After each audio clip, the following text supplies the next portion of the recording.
What's up, guys? Welcome to the first ever episode 146 of the Kind of Funny Gamescast. As always, I'm Tim Gettys, joined by one of the coolest dudes in video games, Greg Miller. 50 seconds until I've crafted this sofa, and then the away. Birdman can come over. In the hit Animal Crossing Birdman. Pocket Pals. Nope. Pocket Camp? Pocket Camp. Pocket Camp. Pocket Pals. Pocket Pals. You haven't picked it up yet. I have not. You're a monster. Mm-hmm. What are you going to do all Thanksgiving whenever he's playing this? Gia's going to be playing it. Your mom's going to be playing it. Cool Greg's going to be playing Gia's it. not going to be playing it. Although Gia might like this shit. I don't This know. I don't shit? say shit in a bad way. I just mean shit as this stuff, these things. Trash. I'm not saying it's trash. Kevin's saying it's trash. Greg, how you doing? I'm good. How are you, Tim? I'm pretty tired. Tired? Pretty tired, yeah. Why? It's been a 2-day work week. Yeah, but it felt intense. I don't know why. I guess there's been a lot of meetings, a lot of calls, a lot of thinking that I have to do. Sure. I'm not a fan of thinking. No, who is? Nobody wants that. You just want to not turn it off and wait for Birdman to come over. Birdman. Right here goes Is he 4, coming? Is he 3, coming? 2, What's he gonna do? 1. That's done. And Now look, there I am. No there you are. glasses. No No glasses. glasses. I'm No working on glasses getting for Greggy. glasses. Working on my glasses. But I'll This get is the them on. Kind of Funny Gamescast. Each and every week we get together, talk about video games, all the things we love about them, what's going on. This episode we're going to be talking about the Game Awards, our predictions, and what we think is going to happen, who we think is going to win. Will the Chick Hydra Man be there? All those things. He will not. We have confirmation he will not be there. Who confirmed this? Jeff Keighley himself confirmed Oh. he will not be there. Yeah. So God bless don't Jeff get Keighley. your hopes up, people. This is the Kind of Funny Gamescast. Each and every week we do that stuff. You can get it on youtube.com/kindoffunnygames. But of course, that would be late. You can get it early on patreon.com/kindoffunnygames. And you should probably do that because it's a much better experience if you ask me. If you didn't ask me, then hey, you can keep Don't you watching want on it YouTube. as fast as possible? That's how I would want And it. here's the thing, even if you're not going to use it, you're not going to use the $1 tier to watch live like so many of you are. You're not going to use the other tiers to get it early. Just if you think we're doing a good job with Kind of Funny, come over, give us a couple bucks. Patreon.com/. And you might say my $1.50 isn't going to help you out. It would help us out, and we'd really appreciate that $1.50. And if you don't have $1.50, you know what? It's totally cool. You can get it on podcast services around the globe, anywhere you want. I use Pocket Casts. Do you? I do. How's that working out for you? I like it a lot. Why not just use Apple Podcasts? Because that's a trash app. Have you seen the update? Have you used the update? No, I haven't. I just listen when I listen and stuff. Really bad now. I'm bad with podcasts now with like organizational, right? Because it'll just be like I'm out somewhere and I want to listen to something, I put it on. Or in the house now, I just go, Alexa, play Death, Do Sex, and Money. something. Yeah. No, you screwed up now because somebody is listening to this in their house. We just screwed up for them. Do it again. Alexa, order tampons. Wow. Would it know? Huh? Is Alexa that smart? Oh, yeah, she can do that, yeah. She'll go, I searched tampons on Amazon and I found da-da-da-da-da, and then you have to tell her your code. My favorite thing. I've said this a million times. Sure. If you ask Alexa, who's Tim Gettys? Yeah. It knows. You're the only one of Kind of I'm the Funny only that it one. knows. I'm the only one. It says co-founder of Kind of Funny. I'm like, hell yeah, I am. Very freaking cool. What have you been playing, Greg? Well, today, Animal Crossing Pocket Camp. If you're listening later, not watching live, or so you're listening any other time, the idea is that was Tuesday. We're taking days off for Thanksgiving, and Animal Crossing came to mobile devices a day early. It was supposed to come out on Wednesday. And here's the thing. Thanksgiving came early this year. I know, right? I didn't want to get my hopes up. I was thinking it might happen, that it would post early, and it did. I kind of willed this into existence, which I'm pretty stoked about. So I've been playing all morning, not all morning. I mean, I've been working, but I played on the way to work today. I've been playing in between. Joey Noel's been playing nonstop. And you're liking it. Yeah. Is there any cons? I mean, it's a stupid time-wasting game. But I mean, compared to Animal Crossing in the past that you've played. That's a good question. That's a big question, though. That's the problem, is it's so You're not early. that far into it? I don't feel... Are I mean, you getting hit with any microtransactions that you feel are egregious? No. There good. was a thing at the top for me of opening the quarry. To open the quarry, I needed either the help of 5 friends or I could spend 20 leaf tickets, I think it was. But as Joey pointed out when she was just in here a second ago, she's level 7 now. I think she said she had 150 leaf tickets. Just popping them leaf tickets left So it's and like right. they're giving them to you, and it's... Did I buy some leaf tickets already? Yeah, I did. You did? I did, yeah. I was like, I want to get it. You fucking crazy little raccoon. I'm the Tom Nook of this story. I put out the feelers for, because I got friends now. I do. I got Maurice on here. I got Dan Reichert. Yeah. I got Gary Witta. And a couple of them, I only have like 5 friends. And like they didn't check their things yet to help me out in the quarry. I was like, oh, I want the quarry now. And so I went to the microtransaction button, and it's like, oh, that's pretty reasonable. Went to the microtransaction button. Because I mean, well, it's just there at the Nintendo top. money I mean, button. you know what? Again, Hey, I'm not saying there's anything wrong with it. Have I already enjoyed? My question was, is it egregious? Have I? Your answer It is was not. no. It is That's not. cool. I spent Great. $4 and got 120 tickets. Okay. All right.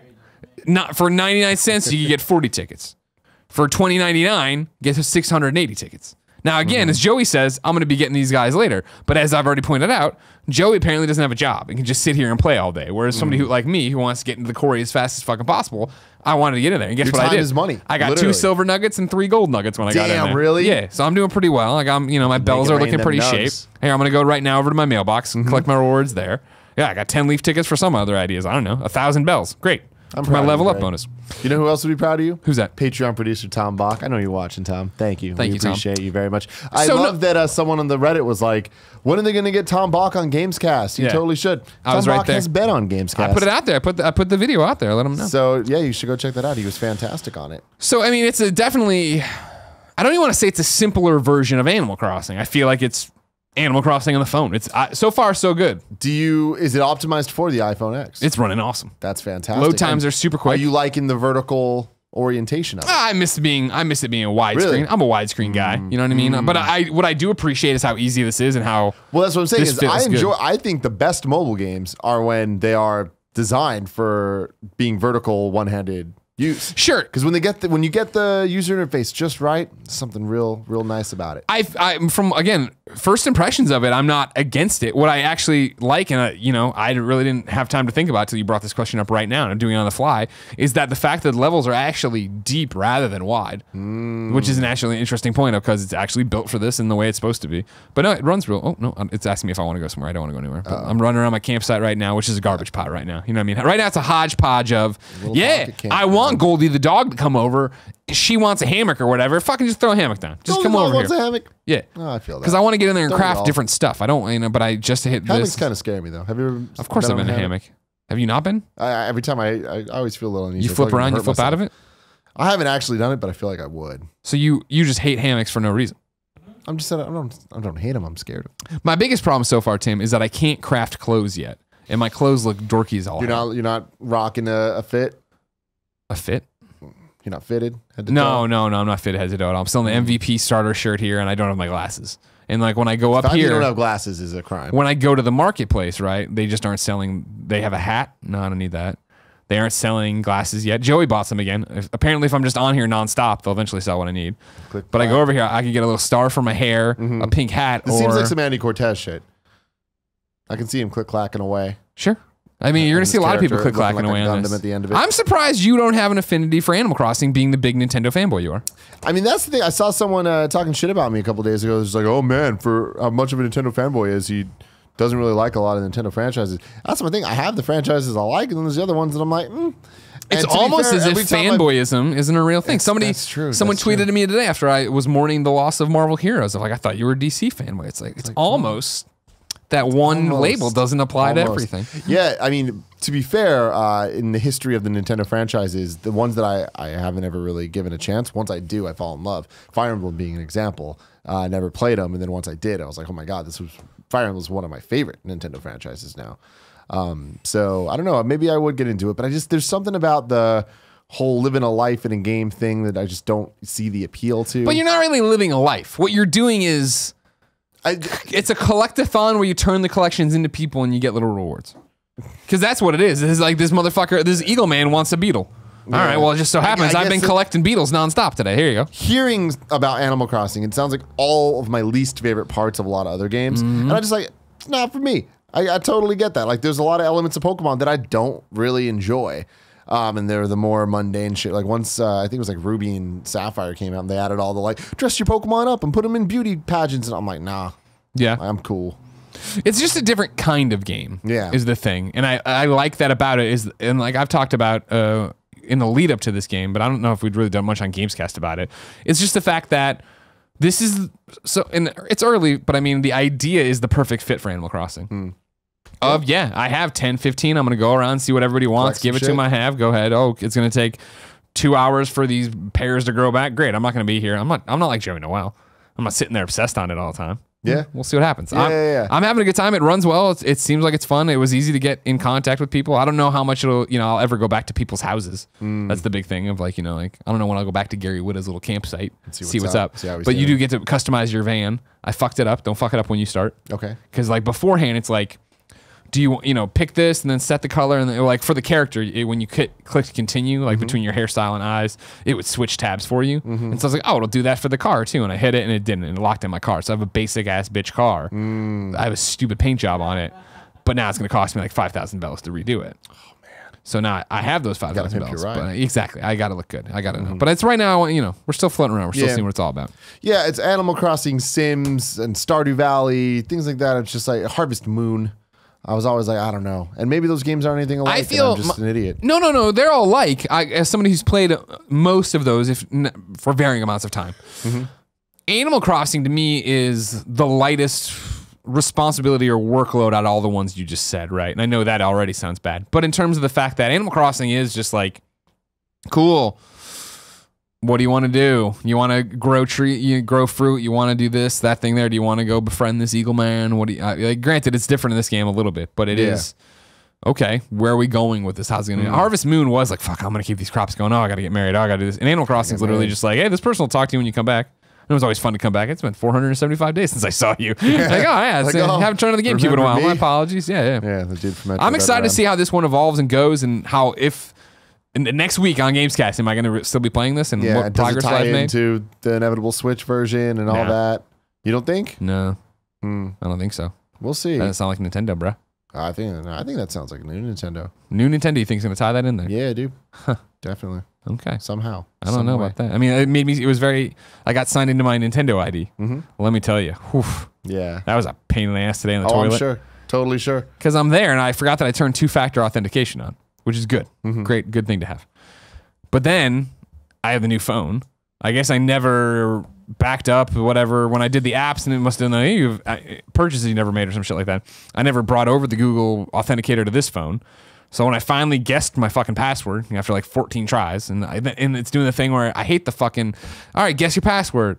And if it's wrong, okay, it's fast enough process. This is, I guess the password, submit. All right, find all the fucking street signs in this Google oh my God, Jesus. Dude, and so, does that one count? I'm not really sure. Exactly. Does the signpost in the street sign count? Exactly. Yeah. I selected, select all the cars. I selected, there's a tire there that's connected to a car. Does that count? Yeah. That's on the bottom frame. So then to go through all those and find out wrong password, then get it, and then this is just Jesus. I'm hoping, and again, this is a big hope. Like I remember last year, it was exactly a year ago, maybe a year and a week ago. Yeah. We got the Nintendo Switch trailer for the first time. Yeah. We introduced the name, introduced to what it was, South Mario. People playing on the rooftops at parties, Parties, all this stuff, right? And it was so fucking exciting. We were so like, oh my God, this is going to change everything. Then they announced January stream where it's like, we're going to unveil everything. January like 8th, I think it was. And I was like, oh man, let's go. And I was like running wild in my mind of what Nintendo was going to do. Yeah. And then they gave one of the worst presentations of all time. Of all time. And then totally turned around for the rest of the year. So now I'm right back in that same feeling. I'm like, well, January, there must be a direct. There has to be. And they must blow shit out of the water. So am I setting myself up for failure? Absolutely. Of course you are. But am I expecting maybe some type of direct that gives information about Nintendo's online services, including some type of Netflix-style streaming for virtual console games? Yeah, I am. I am, Greg. Ballsy. And does that also include if they were to mention Animal Crossing, which I think it might be a little too early. Too early. But if they did introduce something so that this would be compatible with that via some type of Nintendo internet service, I don't know, man. I don't think it's too crazy. It's very clear when you're like when I started the game not being logged in because I had to get to a computer, because believe it or not, for the first time ever, I've saved on a sticky note my Nintendo backup codes, and I needed those motherfuckers to get into this thing. I was like, Jesus. Anyways, it was very like, you can play without it, but like it'll sync your save and let you play on other devices. So it's all connected to my Nintendo ID, which my Switch is connected to. So there you go. Theoretically, I guess, yeah, it's going to notice that I have a whole bunch of fucking tickets and cool shit on my campsite and bring it over. Will I have glasses by then? I don't know. Joey, if you see glasses in the marketplace, come tell me. If you see glasses in the marketplace, come tell me. Fucking Joey. Kevin. Can you play the video wall, please? Thank you. Thank you. Oh, I thought you had I thought I was gonna get surprised with a clip. Also, wow. Oh, wow, no. Wow, the Kevin. bar isn't even on, Kev. Wow, I understand we're knocking off for a vacation here in a second, but you checked out early. I told you not. Cool Greg just got a new phone. I told you not to let him get this, and clearly it's already distracted him. He's distracted. Now, if he comes in and he's playing Animal Crossing, all's forgiven. Because I need more friends to help me unlock things. Are you playing Animal Crossing yet? Yeah. You fucked up by not playing Animal Crossing. Download it right now. Pocket. Yeah. Animal Crossing Pocket Camp. Go get it right now. Stop your work and get it. Yeah, you probably did rent it on GameCube, but now it's on your phone. It's free. Unless you want to spend some money. You can get it right now on your big phone. On your big phone, yeah. And then come back and let us know what you think. Craig, go get it, Cool Greg. You guys are making me nervous. Animal Crossing has that effect on people. So besides Animal Crossing, you been playing anything else? Yeah, 2 trophies away from the Destiny Platinum now. Very excited about that. Cool. Yeah, it's I got to do the Prestige Nightfall. Apparently, some kids in the Kind of Funny Games Daily messages were saying this is an easy one, so I got that going for me. I've been playing it with Tony from the Extra Life crew out in Maryland. Awesome. And then I got to do the Trials of the Nine thing this weekend. Trials of the Nine. I'm looking for an elite squad of super soldiers who are great at competitive multiplayer to basically form a halo around me and then still win, but let me not die as much. Because that's all it's going to be. It's me running from bullets. Because I'm not going to be able to stop anybody there. I believe in you. It's platinum time. I had to have my heart broken, I decided. So I turned Marvel Heroes Omega back on for the first time since the announcement that it's closing on December 31st. Very bittersweet. Super sad to go into it just because it's like I do love that game. You know what I mean? And you know, for all its warts, it's not like an amazing game or anything. It's just a fun time waster, similar to Animal Crossing. But to go in there and then have every costume available and they're only charging 1 currency for everything, and you have like tons of currency. It's not like that's like rare. You know what I mean? Like these are things that used to cost real money and stuff. Now everything's just set to 1. So you can get in there and buy XP boosts and all that. And so then I did the thing. What'd you do, Greg? Where I looked at the trophies. No. I was like, I'm not that far from the platinum. Oh my God. But I'm like, I know that oh, I get these legendary artifacts and all that shit. I'm like, and there's definitely a few on there where I'm like, I'm close. Like so I played it last night for like an hour, maybe 45 minutes, running around with all the XP modifiers cranked up, seeing how fast I could level a character. Because I already, I hit level cap with Spider-Man, prestiged him. Of course you did. Now I need to do it again for another trophy there. Yeah. I picked up a Sinister Six trophy, a couple other little things like that, did training dummy stuff that I've missed. But I was making pretty good progress. I think I got the Spider-Man up to 15 or whatever. Wow. And so I was like, and this is running around Midtown Manhattan where there's a trophy for saving 100 civilians, which also now seem to be just peppered around. Where I'm like, if I really got serious, and then I started looking at, then I went down the rabbit hole where I got the 3 tabs open. I'm on PSN profiles, which is linking me here, which I'm on PlayStationTrophies.org, and it's back to the Marvel forums. And with the backbreaker was like, all right, cool. What about if there's one in there of like leveling this thing to an artifact, and then it was like I had to use my stupid specialist engineering and logic. Basically, I started like it's spreadsheet time of like, what do you need? And I'm like, no, we're not doing this. Too much. Maybe we'll come back for some other trophies, but we're not going to try to actually commit to this because there's just other things to play, of course. Yeah. Speaking of Marvel, I didn't play it, but Marvel Superheroes 2, Lego Marvel Superheroes 2 is out. We're in it. We're in it. And I was like, I'm just curious. I want to see how hard would it be to get to our characters. Supposedly not hard at all. You're the first one that pops up, I think. Oh, am I? I saw somebody tweet you yesterday being like, hey, I ran into Throg and it's Tim Gettys and he made me smile. Yeah. I'm waiting to see everybody else. I think it seems like it's an open world. It's an open world, so you can just run into it. Yeah. But you can definitely play as Throg, Thor Frog. Or Frog of Thunder. He's the Thor Frog. And that is me. And then you are the voice of Howard the Duck. Correct. Nick is Spider-Ham, and Kevin is Tinkerer. Right. Tinkerer is the only one that I haven't seen because I was kind of looking for it. Yeah. There's like walkthrough videos that people have made of how to find all of our characters, but not Kevin's. And it's just so weird. And I was just like watching, and it's like I didn't really realize when I was recording the lines how it was going to be used. Yeah. But it's like we get each character because its own like quest. Oh yeah. And it's like a 10, 15 minute story that like your dude, you don't play as Throg.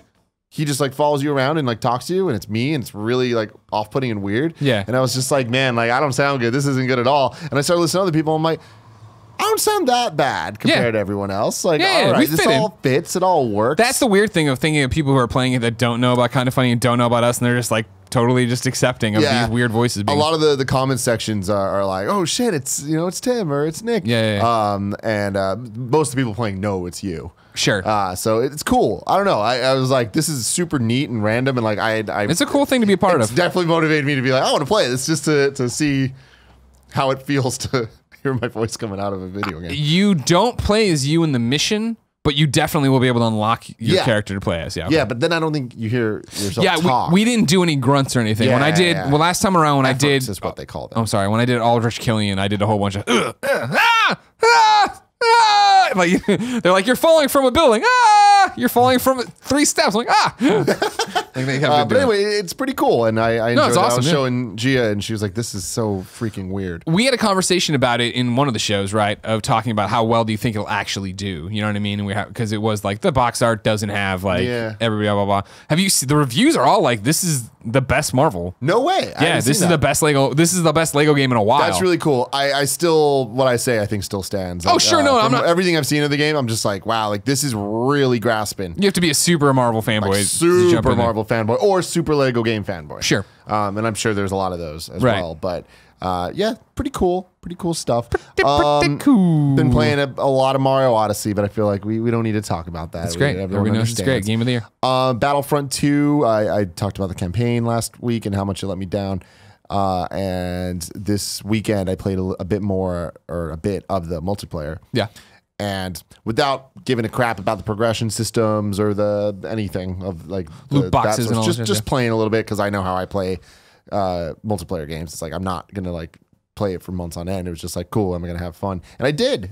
Galactic Assault and Starfighter Assault, super fun. I prefer the Starfighter.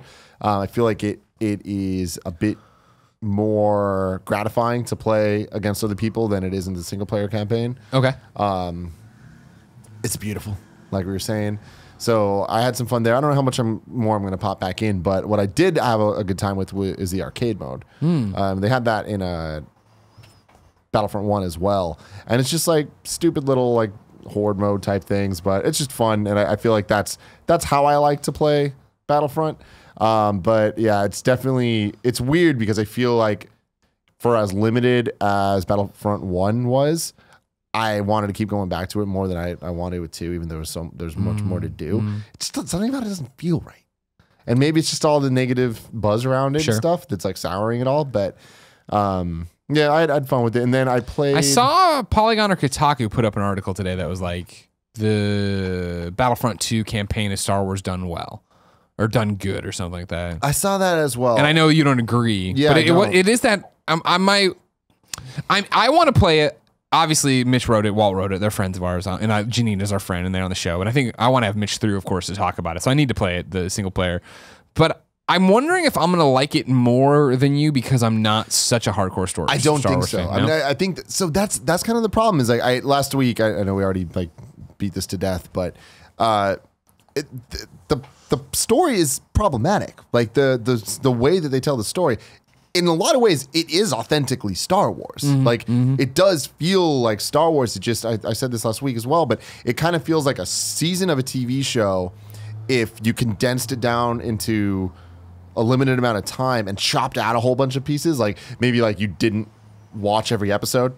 That's kind of how it feels. It's very disjointed and weird. And I feel like had they just went with Janina's storyline or Iden Versio's storyline, that would have made a much better impact, and it would have at least the story would have worked as a narrative thread. Okay, like so that's the thing is like it's not so much it's not Star Wars enough or whatever. That's not my problem at all. Like some of the heroes being like shoehorned in, it felt like they're shoehorned in.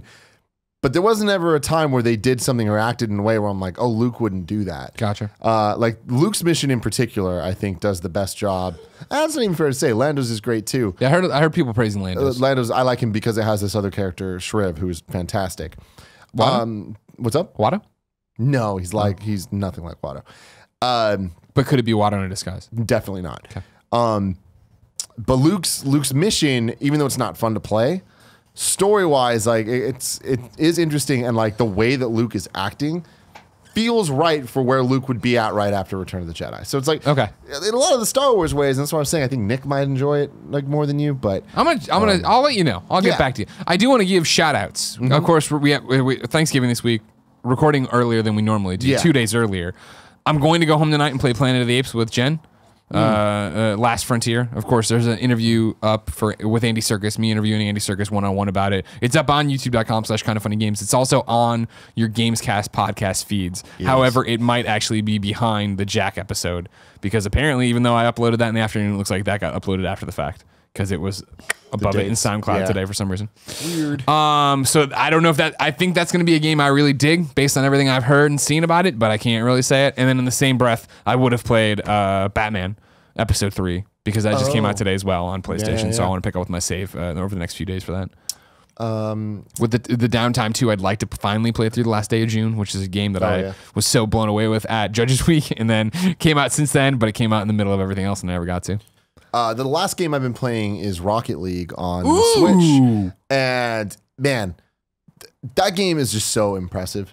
The moment when I first booted it up, I'm like, there's so much content here. And they just, kidding, man. It's such like quality of life stuff is just through the roof. And there's so much fan service and love poured into it. And it's like, even just the menu and like the music that's playing and they have something so special, and I knew that, but actually playing it and seeing it, I was just like, wow, like they deserve all the accolades they've been getting. They deserve all the. We need party mode. We need to party mode that when we get definitely.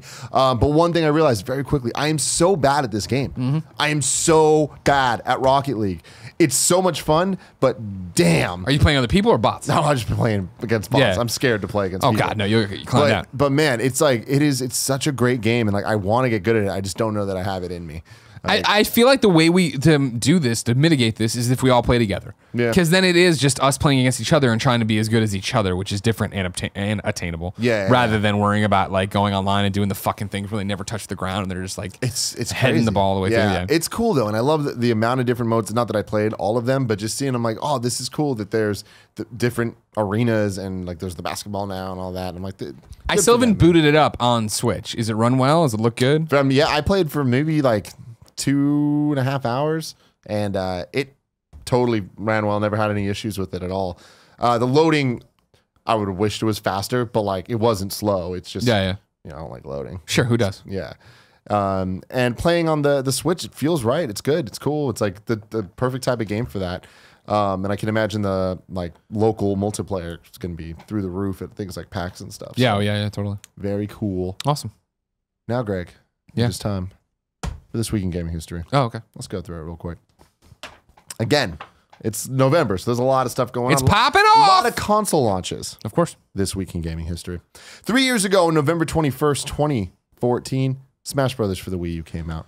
Fantastic. What a great damn game. It is. I'm worried about Smash Brothers, Greg. Yeah, I'm very worried because where the fuck is it put on Switch? I don't think at this point we're going to get a Smash 4 port over to the Switch. Yeah. And what worries me about that is that means we're going to get Smash 5. If Smash 5 isn't even announced until, like, I don't know, this E3 seems a little early to me. Yeah. But it has to be announced. Then it needs at least a year and a half, if not 2 years after that for it to actually come out based on Sakurai's history. But what worries me the most is the fact that Smash Wii U is kind of Smash perfected in a lot of ways. It's the added the 8-player Smash. Like they didn't add bullshit motion controls. They didn't add bullshit like anywhere. And the roster is insane. Bring back Ice Climbers, bring back Snake, that definitely. But besides that, like the fact that we have Bayonetta and Ryu and Cloud, we're not going to get them back in Smash 5. And that's so sad. Yeah. But anyway, bring it on. 4 years ago, November 22nd, 2013, Xbox One launched. There it is. Yes. The granddaddy of them all. Rise. And Kinect. It's better with Kinect. It's better with Kinect. Life's better with Kinect. 4 years ago, on November 22nd, 2013, as well, 2 other things happened. Super Mario 3D World on Wii U. Super underrated. That needs to come to Switch. For damn sure. We're done. No.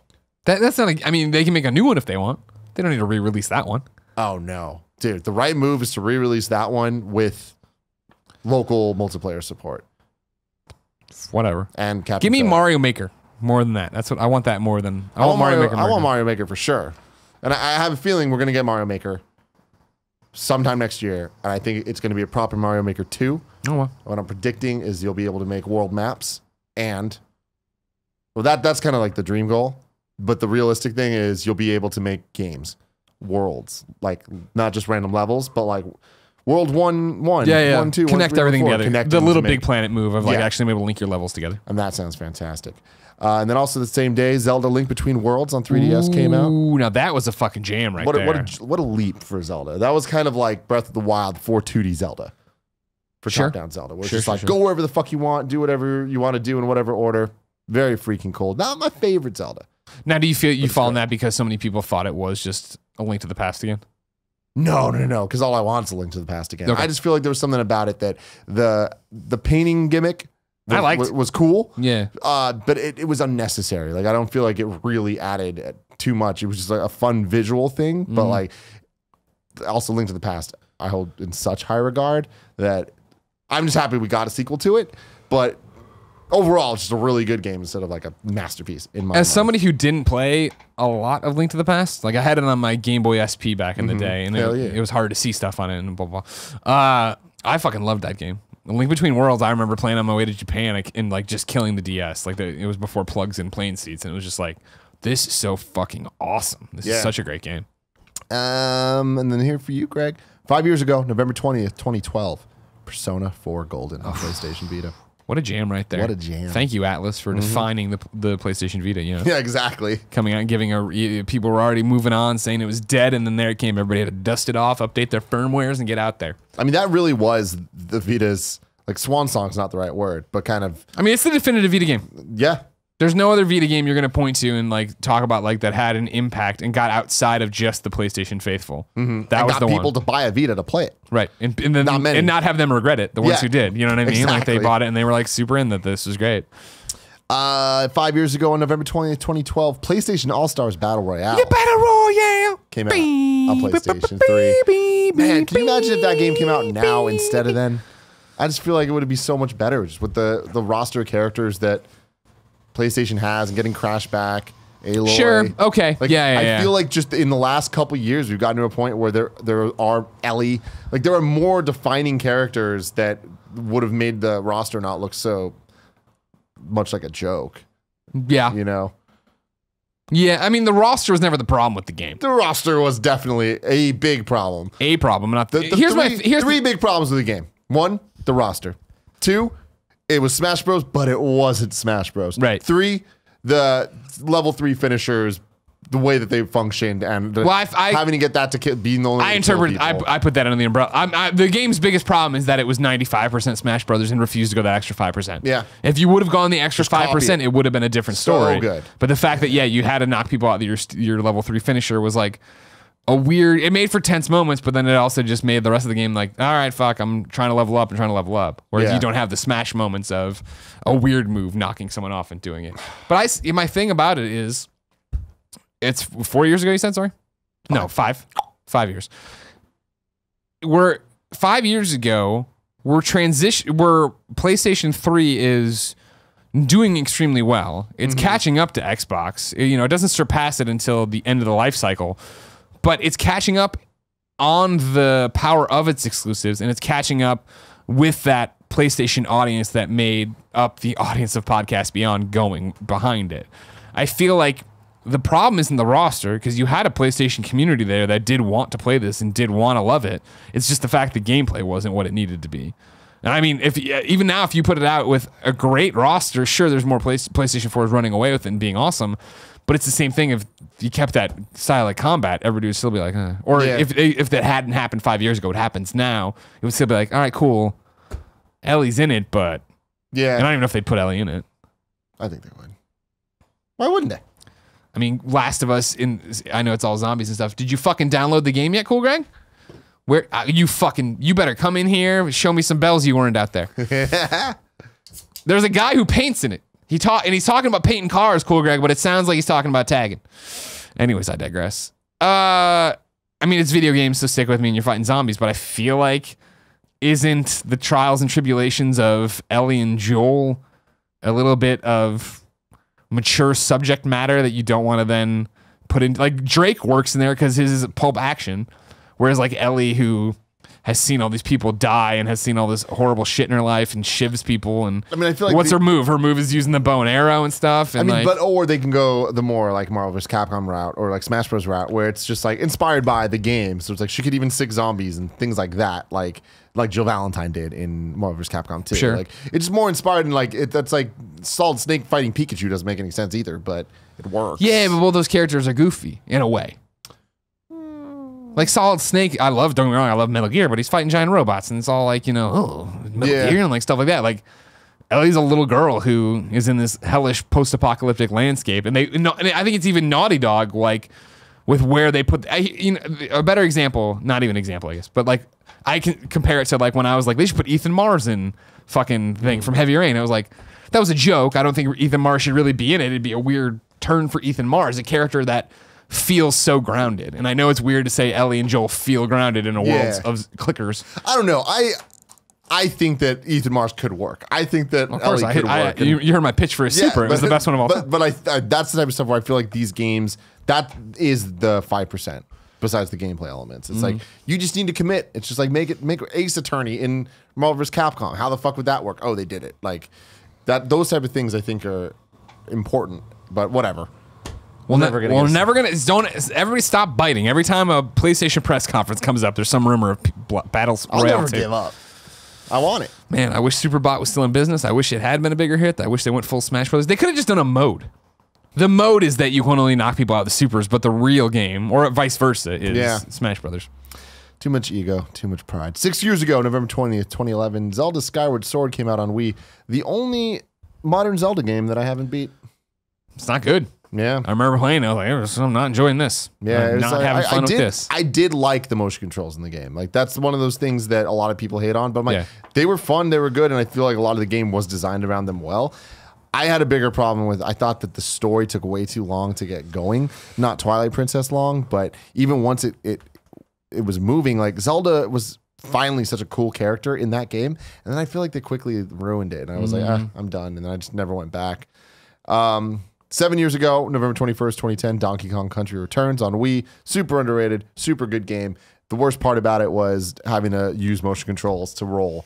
I hope that there is a chance of getting Donkey Kong Country Returns, Donkey Kong Tropical Freeze on the Switch, and then fixing the controls of Returns. Do you not feel like we've moved beyond it? I feel like this first year was your year to be like, cool, what Wii U titles do we want to port over and have be like re-releases? And I feel like now that we get to 2018, they got to be like, cool, now we're moving on. I totally don't think so. There's too many amazing games that were trapped on the Wii U that sold extremely well for a system that only had 13 million out there. Like, it would be a mistake for them to not put... Like Smash Bros. At this point, I get it. I get where they're at with it. Sure, I agree. But Donkey Kong Tropical Freeze, Super Mario 3D World, it's a travesty that they're stuck on the Wii U. Those are amazing games, and they would sell so well on the Switch. I'm going to be shocked if those don't happen at some point. Would you settle for virtual console games? Like not re-released, whatever the hell kind of things, but they were like, we are putting select Wii U and Wii games on there? Sure, whatever way it gets them on there. But I don't think that that's committing in the right way. Like I feel like they need to pretend these are real games in the same way like Mario Kart 8 Deluxe. It's just like, here it is. Yeah, that's a good point. But and I get what you're saying about like, oh, we're past that, but it's like we're not. Like the Switch right now there's still a balance problem with Nintendo when it comes to their first party titles, and they only have so many they can put out. So I think Wii U ports are an easy way to pad in addition to the indie games and their first party, and then the other third party that are coming on ports board. that are going to be coming through. We'll see. We will. 7 years ago, November 22nd, 2010, Red Dead Redemption Undead Nightmare. Ooh-wee! One of the first kind of added DLC standalone. That was like where you're like, this is a game. Yeah. I remember that was a huge deal at IGN when Christine gave that a 10. She gave it a 10 out of 10. And it was like, this isn't DLC. This is a game. Like, this is amazing. And then playing it, you're like, fuck, yes, it is. Not to mention, for me, somebody who loved Red Dead and loves zombies. Like, what a zombies perfect... weren't what they are today. Exactly. They weren't everywhere. Yeah. It was such a great fucking title. So awesome. I can't wait for Red Dead 2. 10 years ago, November 20th, 2007, two things happened. Rock Band, #1 on Xbox 360, changing the game. And Mass Effect. Oh, wow. The first one on Xbox 360. Wow. Yeah. It's weird to think back that was an Xbox exclusive for a long time. Yeah. People People love that game. Good on both of them. Franchise is getting started. 11 years ago, November 19, 2006, the Wii launched alongside Wii Sports and Zelda Cheer. Twilight Princess. 12 years ago, on November 22nd, 2005, Xbox 360 launched. Oh, wow. Yeah. I remember that Time magazine cover with Bill Gates holding it up and having the lit up. I remember the MTV showcase that revealed the 360 and showed all the first gameplay footage of it. And it was just like, wow, this is what HD looks like HD gaming. Holy crap. Call of Duty 2, Tony Hawk's American Wasteland. Yeah. Let's go. 13 years ago, November 20th, 2004, the Nintendo DS came out alongside Mario 64 DS. A great port of Mario 64 held back by bullshit controls. I don't know if you remember, you had to hold one of the buttons to run, and then you have to use the D-pad because there was no analog on the DS to move. And Mario 64, it's all about the analog. So it came with that stupid thumb. Oh, the nub thing you put on. Yeah, that was very, very bad. But it sucks because Mario 64 was enhanced in a lot of ways by that game. They added Wario, Yoshi, and Luigi, each with different gameplay elements. They changed how some of the stars were. They added 30 more stars to the game, so it was 150 instead of 120. And the graphics were improved as well. Like, it was kind of a old school HD, even though it wasn't HD, but it looked better than Mario 64 in some ways, and looked worse in others due to the DS's capabilities. But it just sucks because that game with analog controls might be the best version of Mario 64. 15 years ago, on November 19, 2002, BMX XXX came out on PS2. What a time capsule. Fuck, thought that was a good idea. What a time capsule. That was such a game that was just like, let's get headlines. Yeah, totally. Let's have magazines just write us up every month after month. Here's an update on this trash game. Like the guy game? Oh, I was about to say esports. Extreme sports. They're fucking in right now. BMX has X in it. What if we added 3 more X's? Naked women, polygons. Why the fuck not? Why? Games aren't just for kids anymore, all right? They're for adults who want to see some titties. God, that was such a bad Show me time. them titties. 18 years ago, on November 24th, 1999, Donkey Kong 64 came out on N64. I wouldn't even bring it up because it's a piece of trash game. But that's my man. That's my boy. My boy Blessing out there. He needs to know. Here's the thing about Donkey Kong games. They all suck.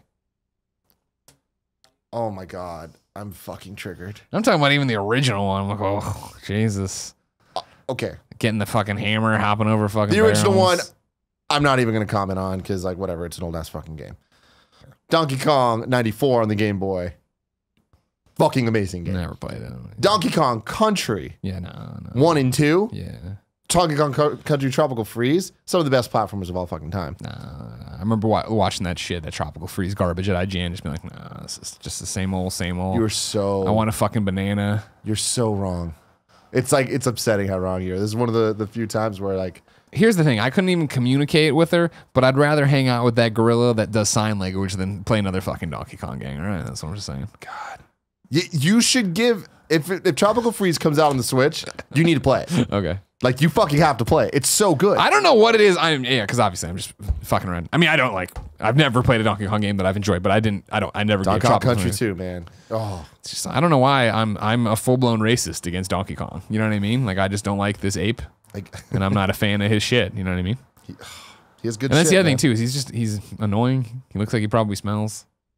Well, he then annoys me in Donkey Kong Mario Country 2, Kart. You don't play as him. You go save him. Diddy's Kong. I don't want to save him. I hope they turn him into glue. Holy shit. 19 years ago, November 23rd, 1998, Zelda Ocarina of Time came out. What a fucking game. What a game. You talking about a game that just Changed it all. Yeah. Changed it One all. of my biggest regrets is I was at a Blockbuster going out of business sale and I didn't buy a gold cartridge for it. And I were talking to my friend at home who was trying to get me to buy it or play it forever. I was like, no. And he finally lent me his, and I was like, fuck, I fucked up. This game's awesome. And I wish I had that gold cart. Oh, the gold cart, man. Yeah. 24 years ago, on November 19, 1993, Sonic CD came out on Sega CD. And then 25 years ago, on November 24th, 92, Sonic 2 on the Genesis. Did you see that they tried to make today Sonic Tuesday? Yeah. And they put out Sonic 2 for free or whatever on a Sega When you Master said Collection. tried to, I would say they did. Okay, Greg? I guess they did it. Henceforth, November 21st will be known as Sonic Tuesday. Even next year when it's a Wednesday, suck it, people. Suck it, everybody. Nintendo Forever or Sega Forever Collection. Why do I want to keep putting Nintendo in there? That's where Sonic belongs now. It does it. Okay. Now it's time for always the at the topic Olympics. of the show, Greg. Tots. Which is Game Awards. We're doing predictions, going through them all. Let's freaking go. So when are the Game Awards, Tim? The Game Awards are Jeff Keighley's amazing production that he puts on that celebrates the year in video games. It used to happen on Spike TV, and now it under a different name. And now it happens across the internet in a bunch of various different ways. I'm going to borrow your pen as well. Why didn't you? Hey, Kevin! Can you get me a pen? Thank you, Kev. I walk in there. Joey's just standing in the middle of the doorway, holding a candle as the wind is blowing. That's weird. That's weird. That's weird. I don't know if anyone can hear you. Yeah. You can admit that you're conjuring spirits in there. It's fine. We don't mind. Just trying to get them bells. Exactly. What the fuck's going on? So now my question was, when are the Game Awards? You described what they are, which I appreciate. Oh. Thursday, December 7th. Thursday, December. They kick off PSX weekend down there in Anaheim. Of course, if you're going to PSX, we're doing stuff down there. Check out the social platforms. Some of it hasn't been announced. So the Game Awards has a history of being about an hour and a half long, I think. Yeah, that sounds right. Something like that. Yeah. And it is, while they do go through all the different awards, it's mainly focused on game reveals and updates on games and things like that. New trailers and whatever. And they kind of like brush through the award winnings. But people do win and people do enjoy. You are a former winner of 2015 Trending Gamer of the Year, Greg Miller. Here you go. You had an amazing speech. People can go YouTube that if they haven't seen it before. Trophies on my desk. It's very big and It's very heavy. You wouldn't expect it to be that heavy. It is a very heavy trophy. It's very heavy. So it's an exciting time for everybody. What I want to do with you, Greg, is go through all of the different categories and vote for what we think our answers would be. But then also predict what the winner's going to be. So you and I are casting the Tim ballot, the Greg ballot, but then we're sitting there and prognosticating what we think will actually win the Game Award. Yeah. Okay. And I also want this to be clear.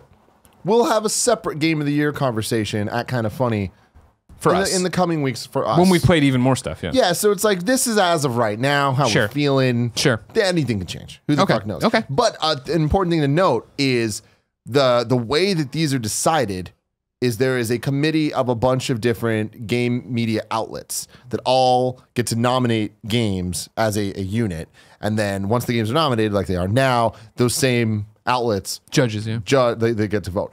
Kind of Funny is one of those, along with people like IGN or GameSpot, Giant Game Bomb. Informer, Giant Bomb, Easy Allies, things on and so things of forth. those nature. Let's start backwards. I'd like to point out that I have highlighted what I want, what the Greg picks are here. Okay. So if you're out there watching and you're like, why are some of the pages highlighted? It's because I did that. You want to start backwards and work our way. Start backwards. Okay, cool. So then, best esports team. So, okay, here's the thing. There is a couple of categories that are not voted on by us. They're voted Fan on choices. by the people. The Right. fan choices. Those So there's- include best esports team, best esports player, which we're not even going to talk about because we are out of our league. Best esports game is up there. Rocket League, League of Legends, Dota 2, CSGO, Overwatch. Now, here's my thing. I don't think we need to give a vote for what we think. Yeah. This is more of a vote for who do we think, a prediction of who we think is going to win. It's a hard thing to do because we're not esports people, which is why we're not voting on the other esports categories. I would like to believe Rocket League's going to win. I think it's been a big year for Rocket League. I feel like the Rocket League esports, whatever they call it, the league is doing really well. There was a time with WWE. Like, it's more mainstream than ever. It is a game that people have fond feelings of. And it's not even the fact that LoL, Dota, Overwatch, or CSGO aren't popular anymore. I just feel like those games have had years of recognition. Well, not Overwatch, but years of recognition. And Rocket League might get the nod this year. I predict Overwatch. You predict Overwatch? I think Overwatch is going to win it. They've done a lot this year. Overwatch is totally talk. The Blizzard Overwatch League just launching. The big problem is like since I don't have a finger on those communities, I don't know how people are going to come down and vote and decide those things. Yeah, I think it's Overwatch. Okay. Then there's Trending Gamer of the Year, Andrew Renee, Steven Spawn, Mike Grzezek, Guy Beam, who Dr. Disrespect, and Clint Lexa. So the thing here is we want Andrea to win. We want Andrea If you're to listening win. to this right now, Google Trending Gamer Vote. You can vote for Andrea right there in Google. You can go to Game Awards. You can go to Bitly, vote Andrea Renee. You can vote once a day. And if that is the key thing, because if I'm being honest, Dr. Disrespect has this in the bag. Here's my question for you. As Yes. somebody who doesn't know much about Dr. Disrespect, other than I know that you put him on the nomination form for Kind of Funny. We know that he's doing a lot of great things. Is he campaigning as well? As I don't know. And the thing is, all it would take for him with his 30,000 concurrent viewers every time he Twitch streams to be like, hey, go vote for me a couple times, and it's a shoo-in. Well, it's the same thing that I mean, PewDiePie could have crushed me. Markiplier could have crushed me back in the day. He wants it, though. I know he wants it. How much is he pushing it? I don't know. I have no idea. But I will say this, Greg, that because we can vote once a day, which was not the case for you. Wasn't it? I don't think. I thought we could vote over and over again. Yeah. Oh. Well, so that's the thing. Whatever, that just proves my case even more. I think that Andrea Renee really can win this. Yeah. And right now, I think she's going to win this. Okay. Because we have so many people out there that are committed. The best friends. And want this to happen and understand that, like, even though we have a smaller group, we're committed to voting every day. Right. So, I don't know, man. I'm going to predict, and I want Andrea Renee to win. Yay! That's who I want to win. And I'm looking through, what I'm doing right now is looking through Dr. Disrespect's Twitter to see and I haven't seen him. I'm back to November 9th, and I haven't seen anything up there about anything going on here. The other thing, too, is when I do a cursory search on the Googles and the Twitters and the hashtag checks. Yeah. When you're checking for Trending Gamer, Andrea Renee is coming up a lot. Yeah. Because we're campaigning. The thing is, we have a shot, guys. Just got to believe and vote. I'm going to believe too. I'll predict Andrea, but I think, again, it's because we're doing the same thing we did for me of just not shutting up about it. We need you to go vote. Yep. We want to win this for her. She's Kind of Funny family. You know that. What's Good Games has had an amazing year. It's much like we had. It's very interesting. Yeah. Their our 2015 compared to their 2017. Yeah. It's very much the same thing, It's right? awesome, Let's man. start this awesome thing. It's amazing. No jokes and nothing like that. This is a huge deal. Like, it's not just, we get to win something. It's like, you winning that gave us so many opportunities for Kind of Funny 100%. and being able to grow and be like, oh, we're actually a real thing that people should respect in the industry from, like, other places. Like, even when places like PlayStation, they're like, oh, shit, like, Greg Miller is a established voice. He's not just a guy from Podcast Beyond. Sure, I was able to beat PewDiePie. You know what I mean? Yeah. And I don't mean that in a pound my chest condescending way. It was like nobody expected me to be able to do that. Yeah. But No one. the community. I remember walking up to Game Awards and running into developer friends like, "Oh, cool, are you covering it?" I'm like, "Oh no, I'm actually nominated." "Oh, what are you nominated for?" "Trending Gamer." "Who are you up against?" "PewDiePie." "Oh well, it's cool just to get nominated." I'm like, "I know," but I already knew because we back in my day we could see the stats on how we were doing in terms of percentages and stuff like that. Back in my day. Yeah, it's just all of us getting behind Andrea and doing what we did for me for her. But I think the fact that she's had an amazing year, you know what I mean? And granted, I'm sorry, I don't know Mike, I don't know Clint, and I really don't know Dr. Disrespect. I mean, I know of Dr. Disrespect, but those three guys, like, I don't know. Steve, of course, is amazing. Steve writes in, Able Gamers Charity, does stuff with us, writes in for Kind of Funny Games Daily when we have questions about it. He's an amazing guy. I'm not trying to take away from him either. But it's also, Able Gamers has been doing amazing work for years as well. Andrea started this thing, hosted the Nintendo World Championship, not to toot her own horn, but as a part of Kind of Funny Games Daily. Like, her career went up a notch this year in terms of, hey, like, I am here and I am a credible voice and I want to be a part of this. And then it's one of them. I think it's Mike is really respected in the speedrunning community. So okay. He does have a fan base too. So, like, it's not just between Andrea and Dr. Disrespect, but we'll see. We'll see. Most anticipated game, another one that is voted on by the fans. Last of Us 2, Red Dead Redemption 2, Monster Hunter World, Spider-Man, or God of War. I think it's between Spider-Man, Red Dead, or Last of Us. I think it's Red Dead or Last of Us. Red Dead. Yeah. I would probably say that. I think Last of Us appeals. Everybody loves not everybody, but most people love Last of Us, but Red Dead's going to appeal to an audience that doesn't have a PlayStation. And this is a people's vote. So yeah. I agree. Red Dead. But another one where really you can't go wrong with. Except maybe Monster Hunter World. Like, cool, it's Monster Hunter. No offense, Monster Hunter people. I've reviewed my fair share of Monster Hunter. All right. Now we're getting into the real deal awards where people have to vote. We have to vote. Voted by a jury. Yeah, okay. So best multiplayer. Call of Duty, World War II. It's like we're up there. Exclusive reveal. Destiny 2. Fortnite. Mario Kart 8 Deluxe. PlayerUnknown's Battlegrounds. Splatoon 2. I highlighted it. Now that we're talking about it, I don't know if I agree with that. I mean, I highlighted Destiny 2, indicating I was going to vote for Destiny 2. But PlayerUnknown's Battlegrounds. My vote's PUBG, and I also think PUBG is going to win. I mean, I think the argument I would make is that Destiny 2's multiplayer is... we're not talking about overall game. We're talking about shooter. We're not talking about battle royale mode, right? We're talking about multiplayer. And the reason I think I highlighted Destiny 2 is that it's multiplayer focused. Stick with me. In terms of I need to party up with 2 other friends. I need to have a raid group. I need to communicate. I need to talk. Like, for somebody who didn't raid in Destiny 1, so I don't have any, and that's what's going to hurt it, is that, it's just Destiny 1 again. Yeah. Destiny 2, like, going through raids, I remember when people used to talk about this at IGN or at Destiny, be like, oh yeah, we spent 8 hours playing this raid. Like, you're a fucking psychopath. You know what I mean? That sounds like a nightmare.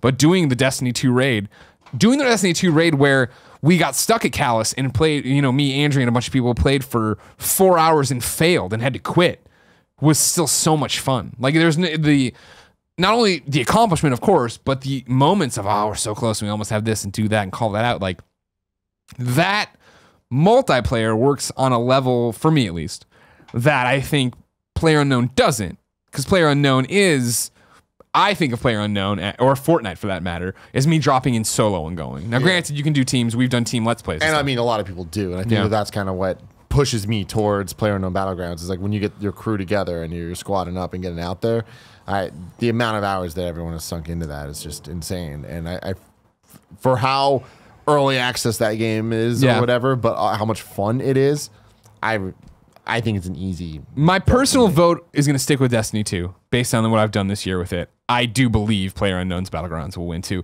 especially when you consider, I think PlayerUnknown, especially in Game Awards, is going to be, people are going to want to recognize this game, but I don't think they're going to want to recognize it for Game of the Year. Yeah. So like, where do you start voting for it? So it is nominated, and again, because it is the people, not the people, the jury voting for it. Yeah. They are thinking that way. Exactly. So, all right, cool.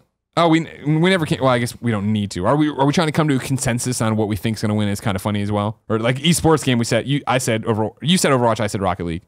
And like what our vote is, you mean? Yeah, don't worry about it. Okay. No, not our vote, but like, don't, because like here it's like I agree with you. PlayerUnknown is going to win. It doesn't matter. That's just our predictions. Cool. Yeah, someone will make a list. I'm sure. No, I'll save this. We can bring it up on the next Gamescast or at Gamescast after PSX. Then best sports/racing game: FIFA 18, Forza Motorsport 7, Gran Turismo Sport, NBA 2K18, Pro Evolution Soccer 2018, and Project Cars 2. So like, to be upfront with you guys, the way Game Awards works, right? If you don't have expertise in the field, if you haven't played, I think they want maybe, that was nominations. You have to have 3 noms. Whatever. If you don't think you can vote, you should vote in this, don't vote in it. So we won't vote in this catalog. In terms of who I think is going to win, I think Project Cars 2 is going to win. Really? Yeah. I think Forza Motorsport 7. Interesting. What's your reasoning? Just it's big, and I feel like it's the better of the racing games versus Gran Turismo. Based on from what I've heard from people that see. I think what'll happen is Forza, while not nearly to the extent of Battlefront or anything like that, had its own loot crate. Not disaster, but like people were like, I know about Forza this year because of, I remember when you guys put some loot crates in there, got people really mad. Project Cars 2, the underdog, this team that, is trying to make the most advanced simulation of all time, but like have fun with it too and do all these different things. Like their Judges Week presentation, which is who's voting on this, and I was there for, I thought was extremely impressive as somebody who doesn't know fucking thing one about cars. Interesting. Where I was like, I just haven't heard shit about Project Cars 2. Well, that's where it gets interesting, right? Is like, I think a lot of outlets will probably be like, we don't have something really to say about this unless they have a person on staff who's played every racing game, as Mr. Racing Person. Okay. We'll see. Best strategy game: Halo Wars 2, Mario plus Rabbids Kingdom Battle, Total War, Warhammer 2, Tooth and Tail, XCOM 2, War of the Chosen. Ooh, this one gets hard. My gut would be, I don't know Tooth and Tail. Me neither. Okay. So because of that, I don't think it'll be it. Yeah. I don't think it'll be Halo Wars 2 either. I think it's Mario or XCOM. Total War, man. People really like it. Sure. But Mario is Mario. It's a game that came and people didn't see coming. You didn't know what this game was going to be, let alone will it be good. You played it, it was good, it reviewed well, everyone knows that. I feel like Total War and XCOM 2, while great strategy games, right, are what you'd expect from them. They're more of what's great about them. Now, granted, this is a similar category where I think a lot of people are going to abstain from it, and then it is just going to be the real strategy people. And so will a real strategy person, somebody who is one of these nerdy PC types playing all their games and having a good time and seeing everything in 4 million frames per second, will they care about Mario? That's my thing. Mario's the only game out of these that I've played, and I did really, really, really enjoy it. Yeah. However, I didn't love it. Yeah. So because of That's that, a good point. That's a good point. I mean, that's not even fair to say. I did love it in a lot of ways. It's in my top 10 games of the year. Really? Yeah. Oh, wow. But and it's been a great year. But it's not perfect. You know, like Yeah, of course not. But, No, that's but a when good it point. comes even to like while I was playing it, I had a lot of issues with it. I had a lot of fun with it, and that's why it's in my top 10. But there was so many things I'm like, oh, I wish they did this different. I wish they did that different. So because of that, I don't want to vote in that category either, because I want to leave that to the strategy. Oh, people no. Again, this is one I think Kind of Funny abstains from as that we well. just abstain from. But in terms of winners, like, See, it's a toss-up because we're abstaining. But I wonder how, and this isn't a knock still on giving it anybody. to Mario, man. I think prediction-wise. Yeah, I think I am too, because I think it broke out of the mold of strategy. So I think more strategy people are going to, more non-strategy judges are going to feel like they can vote in this. And then they'll come in and vote, and they'll vote for what they got caught off guard with. Best family game. Lay him on me. Mario Kart 8 Deluxe, Mario plus Rabbids Kingdom Battle, Sonic Mania, Splatoon 2, Super Mario Odyssey. Mario Kart 8 Deluxe.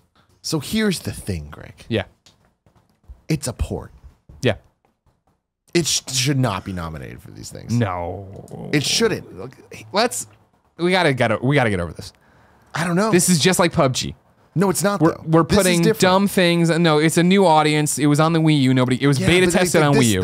This is ridiculous. It's like there's been so many games that are re-released with virtual console, whatever. So we're not going to put Ocarina of Time in here because it was re-released. Like Deluxe added so little that I'm like, I think it's insulting that it's with these other games. Well, it's insulting that it won. Kart 8. It's insulting that it won.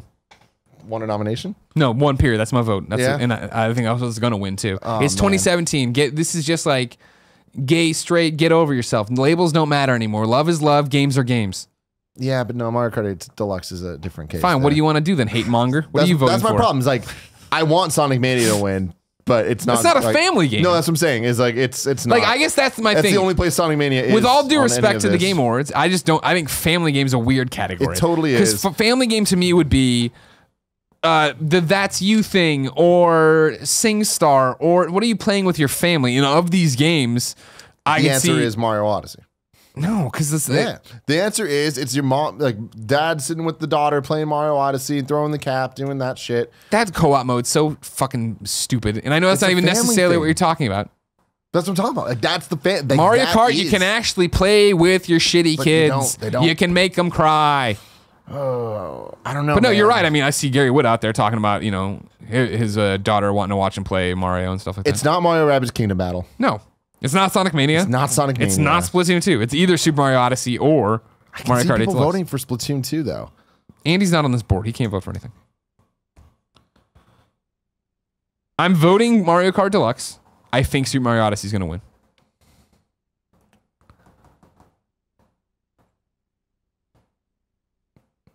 What are you going to do, big boy? I don't know, man. It's like this is a weird loose one. the legend. Because I just don't know where people are going to vote. Let loose the legend. Because it is a weird category. Splatoon 2, I think, since it's only here, I think. Who cares? People care. People associate it with family. Do they? Yeah, they do. What family is playing Splatoon 2? A whole bunch of families. You can watch somebody play Splatoon 2. That's a boring ass game. You can play together. What? Don't you need 2 copies? Is it split screen? You can play 2 people in Splatoon. Splatoon. Whatever. I'm predicting Mario or Odyssey. Well, then we agree on the winner we're predicting, but not on the vote. Mario Kart Deluxe should have got it. You're a jerk and I hate you. It really shouldn't. Best fighting Every game. tweet at Tim. Tell him he's wrong. Thanks, Kev. Best fighting game. ARMS, Injustice 2, Marvel vs. Capcom Infinite, Nidhogg 2, Tekken 7. Nidhogg 2 is an interesting pick. I'm glad that got on there. That made me laugh super hard. I'm predicting and voting for Injustice 2. Me too. There you go. I mean, it's just like everybody loves Injustice 2. Yeah. The story mode was great. There's a level of quality that game hits that the other ones don't. Yeah. Yeah, that's the thing. ARMS was fun, but it's not. It's Fun, just but like it ran out of whatever. content too quick. Marvel vs. Capcom Infinite. Had issues. Yeah. Tekken 7 is just like, Just Tekken. yeah.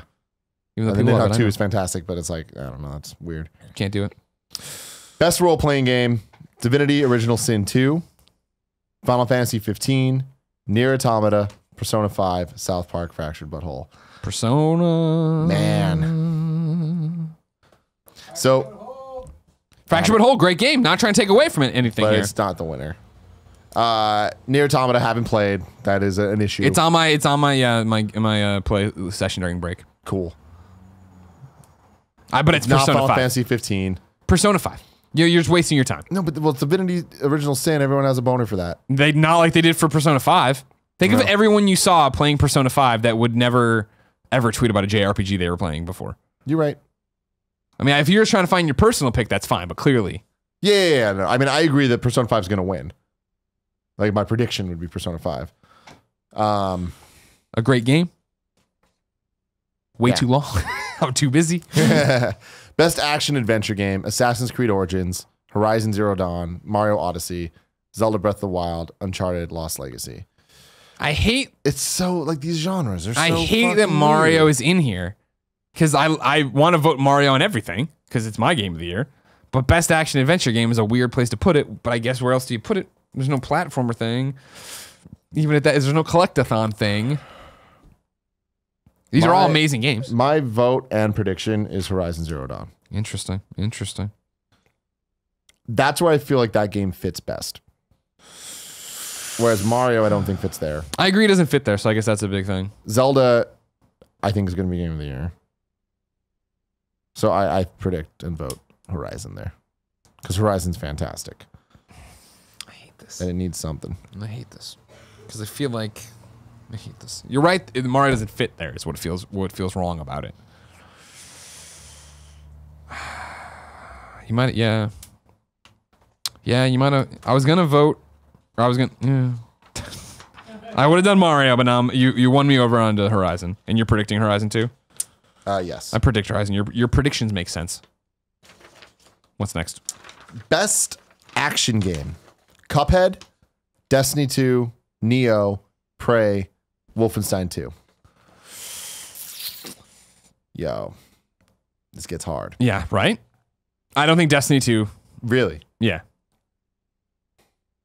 I mean, again, these are all quality, amazing games. I'm not taking away anything. For me, best Yeah. action game, we're down to immediately Cuphead, Wolfenstein. Knowing the people voting, I don't think they're going to vote for Destiny 2. So, Well, do you think it deserves it? I mean, I feel like Destiny 2 deserves something. That's why. I mean, you should have voted for best multiplayer with me. Been on the right side of history, no. but But looking at this, let's see. Cuphead. I don't think Cuphead gets this. I think Cuphead gets independent game. I think Wolfenstein 2. This is where you honor Wolfenstein. Because it is a great action game. It Yeah. is. Let's fucking dual wield. Let's run. People love the story. People love the combat. This gets hard because I haven't played Wolfenstein, Oh, I love Wolfenstein. but I beat the fuck out of Cuphead, and what I would vote for is Cuphead, undeniably. Sure. Like, it is definitely. It is a perfect action game. Yeah. But yeah, fuck. Prediction wise, It's a great place to honor Wolfenstein as well. Prediction, Wolfenstein. But yeah, my vote's Cuphead. Okay. My vote is Wolfenstein. My prediction is Wolfenstein. Best VR/AR game: Farpoint, Lone Echo, Resident Evil 7, Biohazard, Star Trek Bridge Crew, Super Hot VR. Look at the fucking PlayStation VR over here, just gobbling Just them up. gobbling them up. Gobble. Gobble, motherfuckers. I voted Resident Evil 7. That's my vote. Yep, I think it's my vote and prediction. I think the thing about that of why I mean, don't get me wrong. Kevin, I heard you shout out Lone Echo, right? So good. We really liked Lone Echo's Echo Arena multiplayer. We went and did a Let's Play that totally didn't work, but was amazing to play and really fun. The reason Resident Evil 7 will, though, is just penetration. And not to mention the fact that it's the first VR game I played where I was like, I want to play more. I played hours and hours and hours of I mean, VR. dude, the reason to me it's Resident Evil 7 is this game was announced last year at E3. A sequel to Resident Evil that's going back to horror. We're going to switch it to first person that's PT inspired. There's also VR. This is the answer of, hey, this is a real VR game. It's not an experience. It's a game, and it's a Resident Evil game. It's a proper Resident Evil game. Like, and then it succeeded, and then it worked. Like, that's, I can't believe it. Totally deserves it. Agreed. Best handheld game. This is so easy. Ever Oasis, Fire Emblem Echo, Shadows of Valencia, Metroid Samus Returns, Monster Hunter Stories, Poochie, and Yoshi's Woolly World. It's Metroid Samus Returns. Yeah. I mean, this is one I'd abstain from, but I would predict Metroid just because, again, everybody played it, and it was great. Yeah. Ever Oasis wasn't for me. Monster Hunter Stories I didn't play. I beat the other three, and it's clearly Metroid. Okay. Like Fire Emblem Echoes is just more Fire Emblem, and that's fine, but it's like a remake of Gaiden, and I didn't really like the added dungeon crawling that they did. And then Poochie and Yoshi's Woolly World was just more Woolly World that I don't think really worked on the 3DS. It couldn't really keep up. Gotcha. And also Metroid Samus Returns was great. Best mobile game: Fire Emblem Heroes, Hidden Folks, Monument Valley 2, Old Man's Journey, Super Mario Run. Man, I don't really have a vote here. I would abstain here too. I played more Fire Emblem Heroes than any others, but like even that, it just didn't grab me the way that I'd expect a Fire Emblem game to. The whole gotcha stuff isn't really for me. I might have Old Man Journey on here. I haven't played any other ones too. Mario Run, I wouldn't really give it to that. No, I do have the Old Man's Journey on here, which I saw at a preview event, liked a lot, got it downloaded, and then never played it because I just don't play mobile games unless it's Animal Crossing, and I got to pay $3.99 for some fucking tickets. I'm gonna predict Fire Emblem Heroes. Why? There's a lot of people in the industry that love it and play it every day. Really? Yeah. Oh, I didn't know that. Alexa, Ray Korea is addicted to it. Okay. Anybody else or just Alexa? There's other people. Okay. Reset Air is all about it. Okay. I really don't. I don't have enough information to even purchase anything. Best independent game: Cuphead, Hellblade, Senua's Sacrifice, Night in the Woods, Pyre, What Remains of Edith Finch. Oh, doggy. What a great year for games. What a great year. You want to talk about games. a fucking category right there? The answer is Cuphead. The answer is Cuphead, and my prediction is Cuphead. All these games are amazing. I know Hellblade's going to come up here in a few more conversations. And that's why I think it's a shoo-in. I mean, Night in the Woods, people loved. I still haven't beaten it. Pyre, I know a lot of people love. Pyre, I would say, has a shot. Hellblade has a shot. Pyre has a shot. Cuphead's but I feel like so good. Cuphead is on another level good of what people want. It's on another level good, and on another level of just like nailing it, fucking knocking it out of the park, and trying something fucking cool and different. You can't look at that game and not be interested in it. Yeah. Agreed. Best ongoing game: Destiny 2, Grand Theft Auto Online, Overwatch, PlayerUnknown Battlegrounds, Rainbow Six Siege, Warframe. All right. Another tough category. It is tough. It's not Warframe. It's not Rainbow Six Siege. Agreed. It's not. Oh, I don't know. I don't think it's Destiny 2. People won't give it to Destiny 2. People won't give it to GTA Online. Really? I don't think, no. I think that's, even though it probably is the best ongoing game, I don't think. I mean, I'm voting for and predicting PlayerUnknown Battlegrounds. But I feel like GTA is going to have more juice behind it than you think it does. Because here's the thing. This is the chance to tip your hat to GTA Online. And even if you don't play it, haven't touched it, like we hadn't until very recently when we started doing stuff, party mode, I think next week by the time you see this. Patreon.com/kindoffunnygames. You've been getting the press releases. You've been seeing the statistics. You've been seeing it atop the NPD numbers. Like, my thing is, my vote goes to GTA Online. Interesting. But I think that Battlegrounds wins. I agree. I mean, I don't know Overwatch though, but I think, what did we give Overwatch earlier? Nothing. Yeah, I gave it to something. Oh, best esports game, but that's voted by the people. Yeah, whatever. Yeah, my vote's GTA Online. There's just so much that they add to the game. We've just been doing all those Let's Plays, and they're so varied and today fun. I got a press release of, hey, like the Evil Knievel outfit's in here for like 4 days. If you logged in, I logged in. I also got a bonus of money. I'm like, fuck, I might play this over break too. And then, yeah, predicting PlayerUnknown Battlegrounds wins. Games for Impact. Mm-hmm. Bury Me, My Love, Hellblade: Senua's Sacrifice, Life is Strange Before the Storm, Night in the Woods, Please Knock on My Door, What Remains of Edith Finch. I feel like this is a little weighted towards Hellblade. Mm-hmm. I think Hellblade's gonna win. Yeah, I agree. I haven't played any of these games, so Oh, really? yeah, I'm not gonna vote. But I haven't played Bury Me, My Love, and I haven't played Please Knock on My Door. I'm voting for Hellblade, and I'm predicting Hellblade. Hellblade is a very special game. And this is somebody who played a little bit of Hellblade, but then watched Jen play the Platinum Hellblade. In terms of it wrestles with mental illness in a way video games don't. And not only does it wrestle with this and show this and talk about this, it does it in this weird, like, tribal setting. It doesn't do it in, a Night in the Woods, or Night in the Woods. I keep saying Night in the Woods is very much like a coming home story, but you're a cat, but that doesn't really matter to it, right? It is like dealing with all these different things of coming home. Life is Strange, I love. It's, as I keep saying, has no business being as good as it is. I'm fucking in. I love Chloe in it. What Remains of Edith Finch?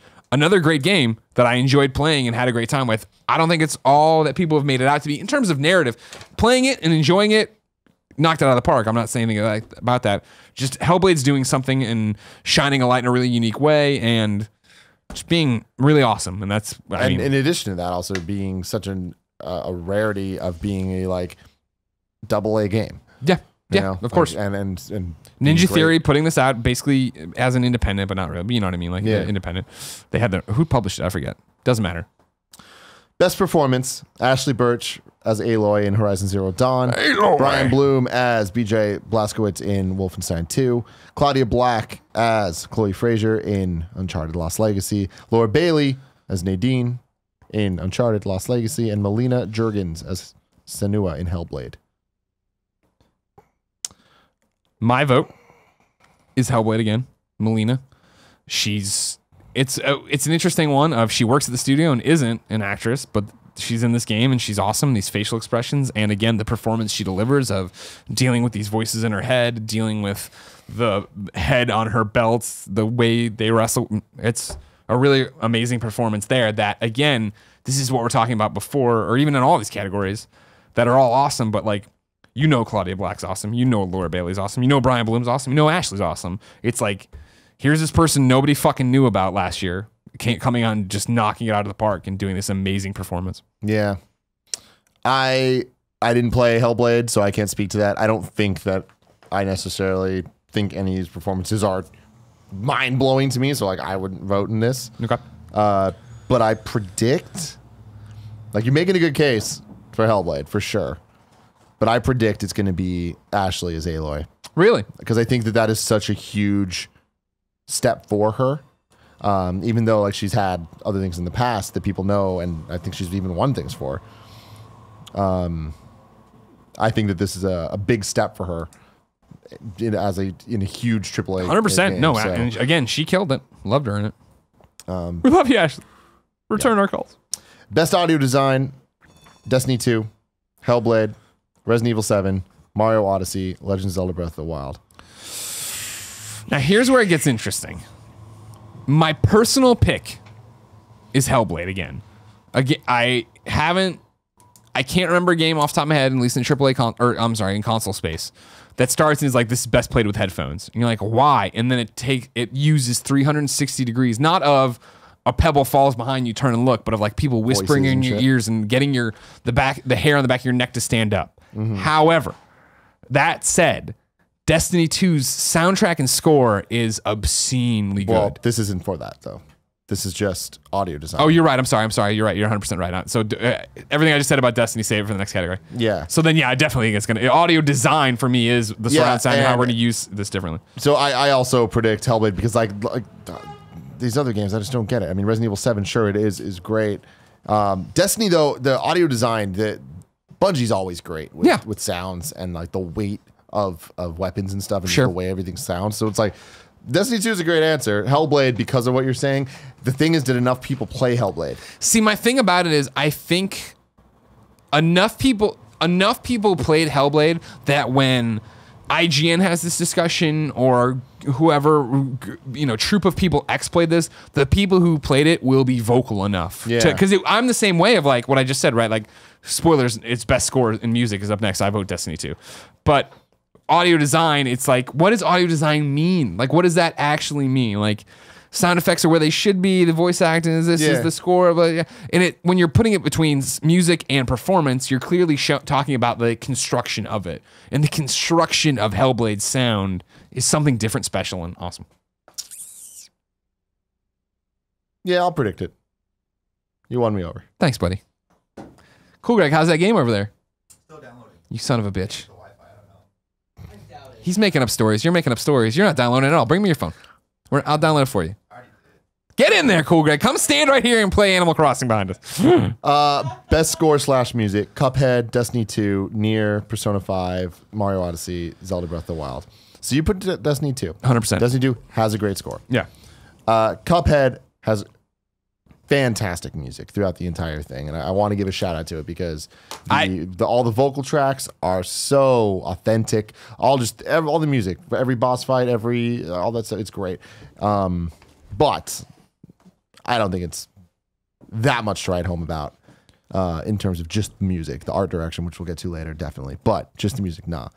Persona 5, not familiar enough with it. Persona 5 do love the score and soundtrack is awesome. Zelda Breath of the Wild is interesting. I'm not going to give it to it because it's way too sparse and there's not enough going on, which is the point by design. Because there is 2 moments. I mean, first off, the theme to Breath of the Wild is so iconic. And like, I'm Zelda and I need your help. Like, hey, help me, Ganon's got me. What do we do? It's a organ. It's so moving and it reminds you of the game. Anytime you hear even just a blip of it, and that's great. And I literally can't remember it. Really? Yeah. I mean, if you heard it, you would probably. Yeah. And then towards the end of the game, the use of the score in Zelda is so great, where the whole game hasn't had that much music, and as you're going up the Hyrule Castle, the fucking theme kicks in. Yeah. Like the proper Zelda theme. I'm like, this is epic. But yeah, I wouldn't give it to that. Mario, man. Mario soundtracks are always next level. There's so much thought and love put into the orchestration and every little element of the soundtracks. Yeah. And I think that Mario Odyssey really, like, Galaxy fucking took it into space.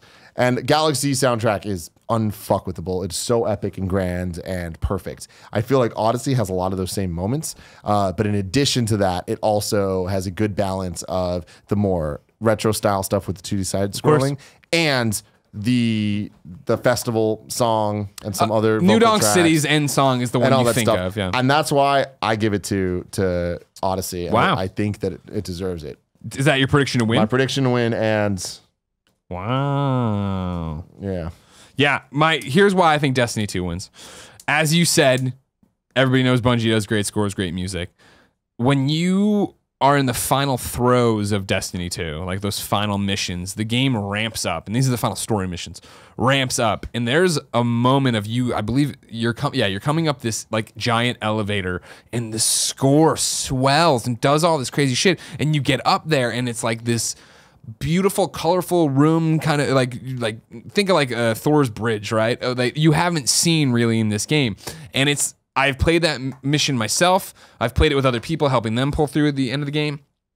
I was like to myself, holy shit, this is awesome. And playing with other people, everyone who did it was like, what this is amazing. And so if you went that far with Destiny 2, where a lot of people did check out, all right, I beat the campaign, I'm done.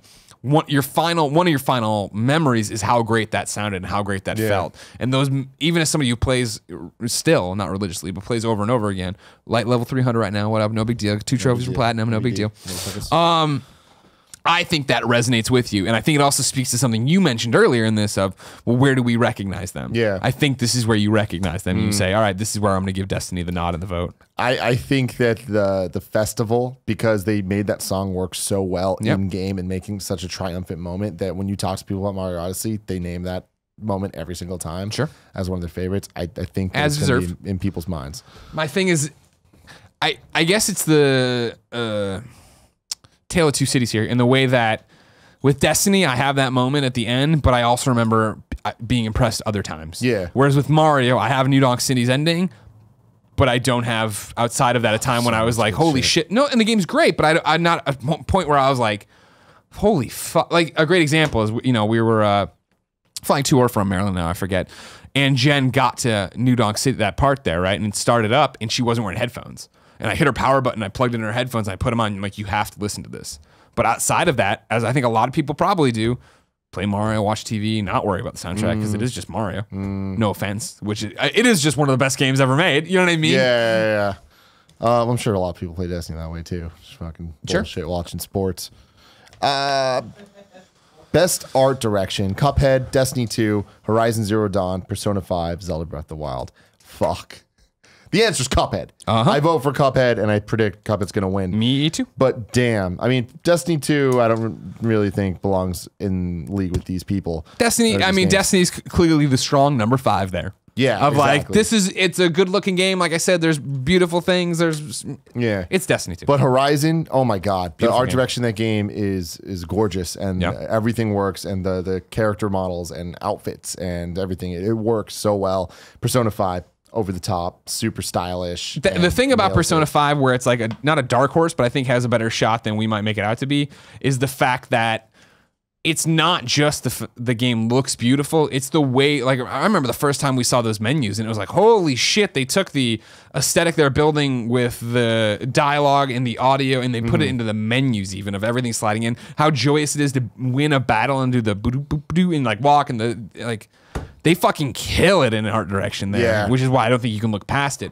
However, Cuphead is a throwback fucking cartoon. But my thing with the Cuphead is everything you just said about Persona, I think also applies to Cuphead. Oh, I'm voting Cuphead. Cuphead immediately gets that grab of like, this is crazy, but then the way that they commit in every little aspect of the game, I think that it easily wins this one for them. But agreed. Then Breath of the Wild also, I want to give a shout out to. It's like they did a great job building that world visually and making everything feel right with the watercolory look and effects, and it's something special too. But yeah, Cuphead for sure.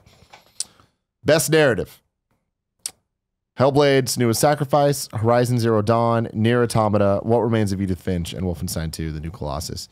This is another one I'm probably gonna not vote in because I haven't played Nier. And everyone talks about that story being so damn good. Yeah. But what do I predict? Nier's the one I haven't played on the list. My vote, I'm doubting as I have it on here. I highlighted on this Wolfenstein 2.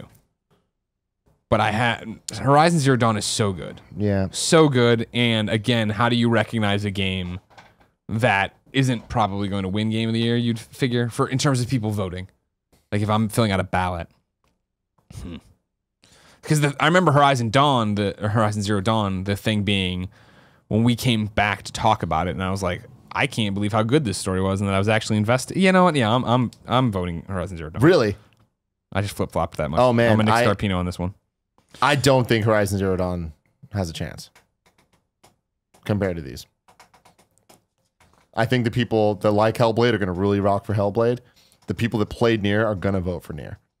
The question is, are there enough of them? But I think I agree. I understand where you're coming from, but again, with the people who are voting on this isn't the audience. This is games journos and stuff. I feel it's going to be Horizon or Wolfenstein. And I think Wolfenstein's got a great story of BJ Blazkowicz. That's the thing too, is like I guess we're talking, I'm already down this thing. Between Wolfenstein and Horizon, the question comes down to, you talk about Wolfenstein 2. You talk about that opening flashback that I won't spoil for people. You talk about going forward and the holy shit, I can't believe they did that moments and the turning points they give you there and the fact that they make you care about BJ Blazkowicz, who is just this meathead guy, right? That was just a face in the original Wolfenstein, like HUD or whatever. Then Horizon is the idea that, all right, cool, Guerrilla's making an open world RPG kind of game, action game with climbing and stuff like that. We'll see how the story goes, but the story is actually interesting, is coherent, and I don't mean that in an insulting way, but just how many games get out of the things, right? Like, I remember doing the main missions and be like, fuck, I have to keep doing these. I have to know what happens. Not to mention the fact of how great Guerrilla is in Horizon Zero Dawn of world building. And I think this is why I'm going to vote Horizon Zero Dawn on this, is the fact that it's not just the main story that's great. It is me finding the messages from people and then wanting to know more about them. It is basically all those. It's like Last of Us 2 with the Ishmael story, where I find these characters that I don't even know, but I want to keep following what happened to them and how this all went. And I care about the current timeline I'm in Horizon Zero Dawn, but I care about the secondary one just as much. Yeah. I feel like just from hearing people talk about games and reading about it and seeing forums and stuff, that I don't think Horizon's story is something that is really talked about a lot. Like that's just a thing in a great game. So because of that, I'm going to predict, because I feel like it's between Nier and Wolfenstein. And I think it's really comes down to if enough people played Nier. I'm going to predict Nier just for the fuck of it. Okay. Keep things interesting. Spice it up, I say. Spice it up. You know what I man. mean? All right. 2 more to go. Best game direction. Horizon Zero Dawn, Resident Evil 7, Mario Odyssey, Zelda Breath of the Wild, Wolfenstein 2 New Colossus. I think that my vote and the winner is Zelda. How do you classify game direction? The sum of all the parts? I think it's the direction of the game. Yeah. That's how you define things, isn't it? It's like the overall vision for the game.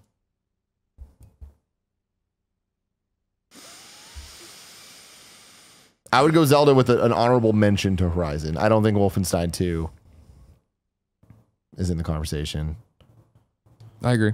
I'm gonna vote Zelda. I'm sorry. I'm gonna vote Zelda with you. And I think that I think we're both predicting then that wins.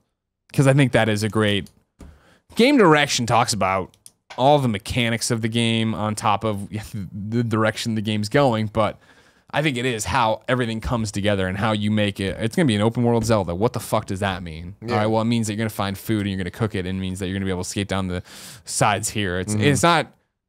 I think direction and game of the year are separate categories, and I think that's part of it. But I mean, in terms of holding everything together in a way that is different and brand new, right? Like, because Horizon is okay, it's open world. Resident Evil is okay, it's Resident Evil. Wolfenstein is first person shooter. Super Mario is the spiritual successor to Galaxy and 64 and all that. How do you make that modern? Yeah. Whereas Zelda is, how do you make a brand new Zelda but keep it? How do you make Zelda brand new but still be Zelda? Mm-hmm. That's impressive. Yeah. And then finally, game of the year: Horizon Zero Dawn, Persona 5, PlayerUnknown's Battlegrounds, Mario Odyssey, or Legends of Zelda: Breath of the Wild. Here we go. Here we go. Here we go. Here we go. To me, Yeah. I didn't play Persona 5, but looking at these, this is probably like what I am debating in my head of what my personal game of the year is as well. Mm-hmm.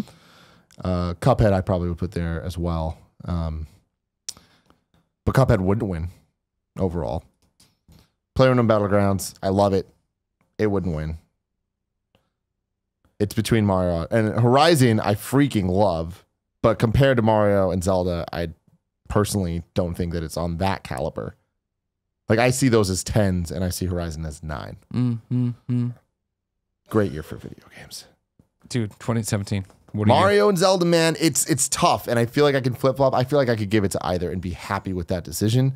But I do think, at the end of the day, I'm a Mario guy. I love Zelda, but I'm not a Zelda guy. Like I said earlier, I've beaten almost every Zelda game ever made, and I enjoy so many of them. But I've 100%ed almost every Mario game, and I go back to them, and I could tell you the differences between little things here and there, and like I really care. Yeah. So like the little Easter eggs and references and everything Odyssey does is geared towards me. Having said that, Zelda blew me the fuck away. Zelda added so much conversation and so much, how do you do this? Did you do that? And I know Mario Odyssey has that as well, but it's different. I think that Zelda is special because it starts you off, you can go wherever you want. There's 5 physics-based powers you have. Everything in the game is based around those. Go. It has its shortcomings, for sure. The story is not there. And there's only 4 dungeons, and they all look very similar. To me, those are all minor things that didn't get in the way of this game being perfect. Mm-hmm. As perfect can be for video games. Of course. And I definitely think that Zelda Breath of the Wild is the game of the year. Mario Odyssey might be the best Mario game ever made. And that's crazy, but I still feel like as much of a success as it is, it's just a perfect Mario game. It sounds so stupid to say. But that's the thing with this year is that's, for me, leading up to all this, right? It was Horizon and Zelda at the top of the list. And I could make a case for either one. I can make a case for either one right now to be game of the year, but Horizon was my vote. And then Mario came in, and I thought Mario just leapfrogged them both. And that's crazy for a year to have 3 games where I can sit there and totally be like, I see. Well, and even with Persona 5 is a stretch, I think, for me personally to make game of the year. Amazing game, I know, blah, blah, blah. Go ahead and target with me. But you can, and even PUBG, I can make a case for any one of these ones to be game of the year. But my pick, my vote right now is Super Mario Odyssey. And I go back, thank you, Kevin. I go back to the fact of Super Mario Odyssey is 100% joy. Like for me, there was never a moment of, what do I do? What am I supposed to do here? What am I going to, or like, because like in Zelda, and I love Zelda, and I'm not taking anything away from Zelda, there is a definitive moment I remember of like when the fucking, I remember this moment. I can't remember the moment. But when the one guy in the one town is trying to impress the girl and he wants like 100 crickets or some bullshit like that. And I was just like, all right. And I was like running around. And it was this moment of like, man, what the fuck do I do now? Like, what do I, and I was like, I'll do that later. But then it was, well, if I don't do that now, what do I do? Like, where do I go? What do I need to do? And you run around and like, that's the game. It's open. Find the next thing to do. Blah, blah, blah. I don't need my hand held. But it was this moment of, I was on a plane. I was like, well, I really just want to do something. But now I got to try to figure out where to run and what direction to find something to do. Yeah. And on a normal, I enjoyed that game. I love that game. It wasn't, I'm talking about the minorest of gripes here, but that's what we're down to the minuscule 100%. details. Whereas with Mario, it is, holy shit, this is going to take me 45 minutes to complete. I'm totally in for that, or I'm not. Or I just want to get some moons, or I want to just get some stickers today. Or, you know, I mean, like. I feel like Mario and Zelda, to me, are inverted, where Mario's campaign, whatever you want to call it, and post game, I had such different feelings about. Playing through the campaign, I'm like, wow, this is really good. But then I got to the post game, and it's like, oh, okay, here we fucking go. Yeah. Zelda is the opposite, where it's like playing through the campaign, I'm like, oh my God, like the story critical missions are so fucking cool, so fucking awesome. That story, or that, not story, that experience is amazing. Then when we got to the post stuff, I'm like, I don't need to get every shrine. Yeah. I need to get every moon, you know? Yep. But that's because I'm a Mario guy, not a Zelda it? guy. Yeah. I it mean, is. No, it totally is. Well, hold on, Kev, you got to get on your mic, but Because going back to it, what I think the key to this is, I think shrines are better than moons. I think that the shrines, especially in the, well, I mean, I guess it's all depending on how you play it. Sure. But in my mission critical, going through Zelda, getting shrines, discovering them, finding them, figuring out that one, the puzzle of that shrine is more consistently satisfying than getting moons. So many of the moons, it's just mechanical things of like, okay, I need to do this to get there. And I mean, the fact that there's 1,000 goddamn moons means that you are doing a whole bunch of different things. But I feel like there's a lot more filler moons than there was shrines, even if a lot of the shrines were the battle, whatever. But I liked battling. Like battling was fun. Yeah. Okay. Kevin. So I am not like a Mario guy. I mean, I like Mario like as I think everyone that plays games and like now, you know, grew up with that as something like in the beginning of what they were doing. But man, I might 100% this game just because I'm enjoying it so much. I'm at 481 moons right now. Wow. Yeah, and I don't want to stop. You're close to that 500. Yeah, man, I can see like it's so exciting. And when it comes to Breath of the Wild, I have never played a Zelda game before. Holy shit, I fell in love with that game. I wanted to play it nonstop, but once I got all my stars or my hearts and was able to pull the Master Sword, getting the I didn't feel as like I needed to go and get all these temples. Yeah. And growing up a Sega kid, I didn't have an affinity for Mario or Zelda until Super Mario World, really Super Mario 64 even, I guess, and then Zelda with Ocarina of Time. And I think I would have told you I lean more Zelda than I do Mario for the most part. But like this game, I just felt like Mario Odyssey. I'm right there with Kev of like where, and I guess that's the thing that I'm giving it points for is the fact that when I get dropped back into Zelda when the DLC drops, it's going to be very much like, fuck, what was I doing? Who do I have? What weapons do I have? Well, I mean, Whereas with Mario, I do feel like, cool, I'm going to put Mario down for a month until I fly back or I fly out east for Christmas. And then I'm going to pick it back up and be like, how do I do the long jump? Got long jump. I'm ready to go. Let's find some moons. See, but I feel like that's kind of why I'm siding with Zelda on this, because it is a little bit deeper. There is a bit more that I think when the DLC comes, it's gonna they know what they're doing, I imagine, and they're going to. It feels like it's going to be more similar to something like Undead Nightmare or whatever, where everything you need to know you'll have to experience again in the Champions Ballad DLC. The first DLC pack that came out, that's what you're talking about, where it's like jumping in, not knowing what the fuck you're doing if you aren't ingrained in the Zelda world. But I feel like Mario is it is so simple because it's Mario. That's the point, right? Here, I'm sorry, go ahead. If you, no, go for it. My counter to that would be, and again, these are both amazing games, near perfect. Yeah. My counter would be, I don't know if Zelda is more complicated. I do think it's more convoluted. I mean, like, I know that if I was to pick back up Zelda right now and run right in, and it was the battle the old laser eye guys and get out of this shrine, it'd be like, all right, cool. I want to get out the blue sword that I have, or master sword, to fire this thing. But it would be the thing of, like, I've talked to you about, one of the reasons I vote Mario over Zelda is the fact that Mario is, like I said, joy. I'm not frustrated at any point. Where I would be frustrated with Zelda, where I do something and I throw my weapon. I'm like, no, that's not what fuck. What are the buttons? What is the control scheme? See, on I this get thing frustrated again? with Mario a lot in the post game moons. Like, some of those are fucking hard, but it's good frustration. Yeah, And I'm frustrated in the way. Great frustration. But again, because I think the Mario controls are so simple. Similar to what you're talking about, where you have the 5 powers or whatever in Zelda.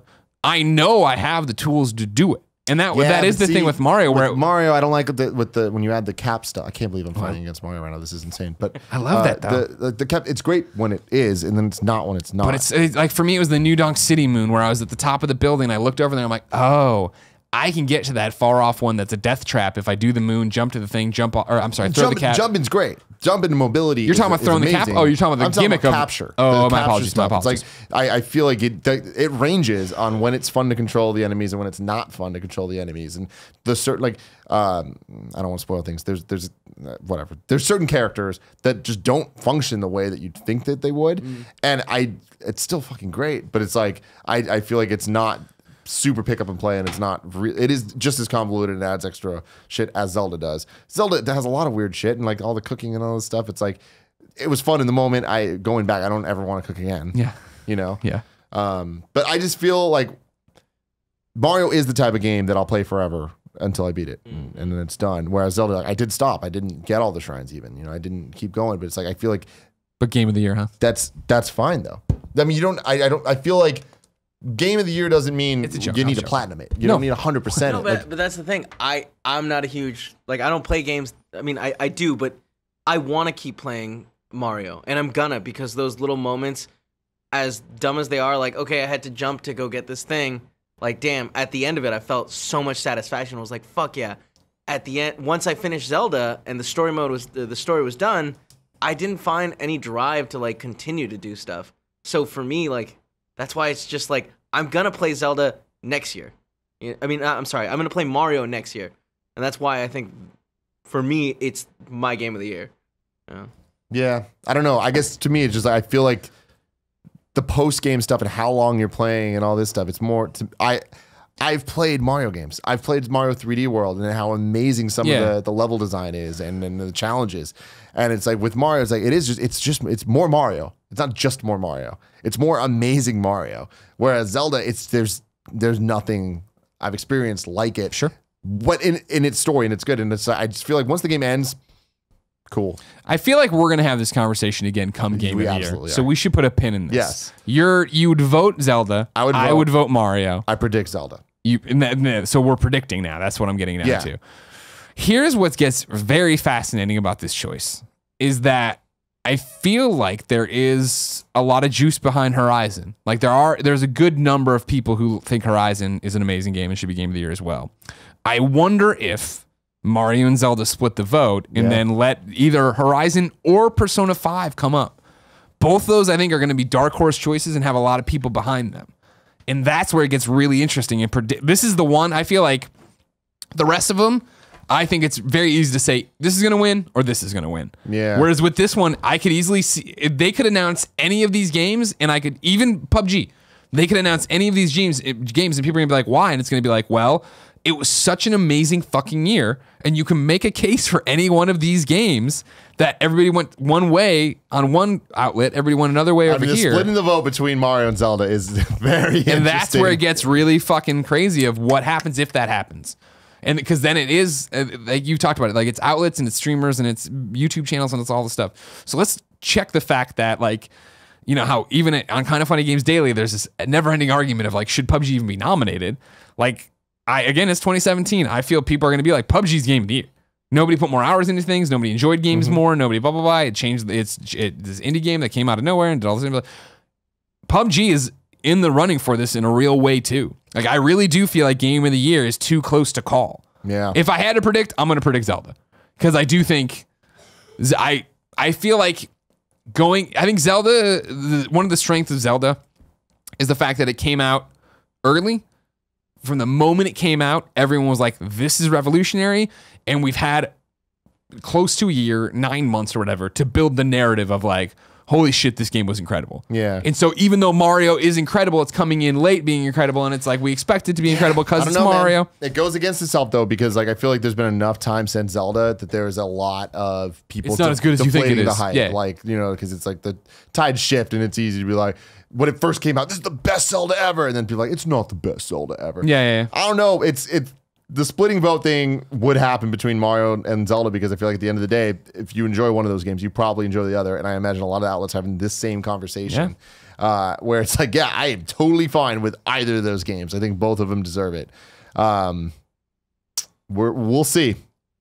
We'll see. Well, your prediction is Zelda. Zelda. My prediction is Zelda as well, but I'm not going to be shocked if Persona 5 pops up and all of a sudden it has it.